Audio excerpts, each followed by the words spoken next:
அதில் முதல் பயிற்சி என்ன அப்படின்னா, உங்களுக்கு எப்போவெல்லாம் நேரம் கிடைக்குதோ, எப்போவெல்லாம் தனிமையில் இருக்கீங்களோ, அப்போ ஒரு அறைக்குள்ளே போய் அறையை லாக் பண்ணிட்டு நீங்கள் ஷவாசனத்தில் படுக்கணும். ஷவாசனத்தில் படுக்கிறது அப்படின்னா, மேலே வெட்டத்தை பார்த்த மாதிரி படுக்கணும்னு சொல்லுவாங்களே அந்த மாதிரி. அப்படியே இப்படி உங்களோட கைகள் ரெண்டையும் உங்களோட தோள் பகுதியிலிருந்து கொஞ்சம் இப்படி விலக்கி வச்சுக்கோங்க. காலையும் கொஞ்சம் நல்லா விலக்கி வச்சு நல்லா ஆராம்ஸாக ரிலாக்ஸாக உடம்பை தளர்வை விட்டு அப்படியே கண்ணை மூடி படுங்க. இப்படி படுத்திருக்கும் போது ஒரு நிமிஷத்துலேருந்து 2 நிமிஷம் வரைக்கும் எதுவும் பண்ணாமல், சிந்தனை இல்லாமல் நீங்கள் பாட்டுக்கு அமைதியாக, எப்படி நம்ம சட்டையை ஹேங்கரில் கழட்டி வச்சுட்டு அப்படியே ரிலாக்ஸாக இருப்போம், அந்த மாதிரி உங்கள் உடம்பை அப்படியே நிலங்கிற ஹேங்கரில் மாட்டி வச்சுட்டு அமைதியாக இருங்க. ஒரு நிமிஷம் 2 நிமிஷம் கடந்ததுக்கப்புறம் இப்படி நான் சொல்லி கொடுக்குற விஷயத்த உங்கள் மனதில் உங்களோட ஆன்ம சக்தியை உபயோகப்படுத்தி ஒவ்வொரு இடமா கொண்டு வரணும். நான் எப்படின்னு சொல்லி கொடுக்குறேன். கண்ணை மூடி உங்கள் கவனம் எல்லாம் ஒவ்வொரு பார்ட்டுக்கும் நீங்கள் கொண்டு வரணும். உங்களோட கால் விரல்கள்லேருந்து ஆரம்பிக்கணும்.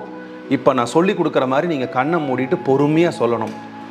என்னோட கால் விரல்கள் ஆரோக்கியமாக இருக்குது, என் கால் விரல்கள் நல்லா இருக்குது, என் கால் விரல்களில் தெய்வீக சக்தி நிரம்பி இருக்குது.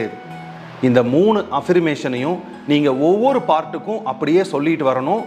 மனசுக்குள்ளே சொல்லணும், வாய் விட்டு சொல்லக்கூடாது. இந்த சமயத்தில் உங்கள் கவனம் முழுவதும் அந்த பார்ட்டில் இருக்கணும். நீங்கள் கண்டிப்பாக கண்ணை மூடி உங்கள் கவனத்தை அங்கே கொண்டு போக முடியும். முழு சக்தியுடனும், முழு உத்வேகத்துடனும், நம்பிக்கையுடனும், தெய்வீக சக்தி உங்களை சுற்றி இருக்கிற மாதிரி ஒரு காந்தத்தன்மையை 100% உங்களால் உருவாக்க முடியும். இதே மாதிரி ஒவ்வொன்றா நீங்கள் சொல்லிட்டு வரணும். அடுத்தது முட்டி பகுதி, கணுக்கால் பகுதி, தொடைப்பகுதி, மர்ம உறுப்புகள், தொப்புள், வயிறு, நெஞ்சு பகுதி, தசைகள், புஜங்கள், கை விரல்கள், கண்ணு, மூக்கு, காது, வாய், எல்லாத்துக்கும் நீங்கள் இதே மாதிரி விஷயத்த சொல்லணும்.